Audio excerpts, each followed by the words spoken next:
विदर्भात उष्णतेची तीव्रता वाढली असून बुलढाणा जिल्ह्यात तापमान 40शी पार केले आहे। वाढत्या उकाड्यामुळे जनजीवन विस्कळीत झाले असून उष्माघाताच्या रुग्णांसाठी जिल्हा रुग्णालयात विशेष व्यवस्था करण्यात आली आहे।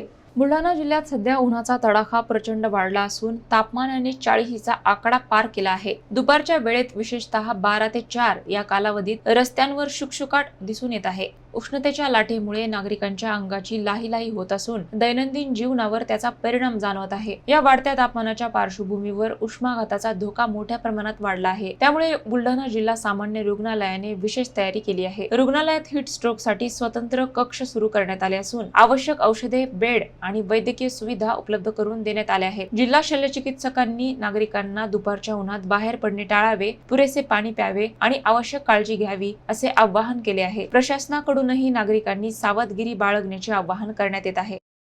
तरी जनतेला आम्ही असं आवाहन करू, जर असं कुठला काही पेशंट आढळला, कुणाला काही त्रास झाला तर आमच्या नजीकच्या संस्थेमध्ये त्यांनी संपर्क साधावा आणि ट्रीटमेंट करावी।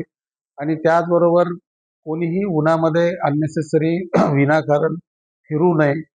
आपल्या शरीराचं हायड्रेशन, पुरेपूर पाणी ठेवावं, शरीरामध्ये पाण्याची पातळी व्यवस्थित ठेवावी, प्रॉपर हायड्रेशन ठेवावे, जेणेकरून त्रास होणार नाही।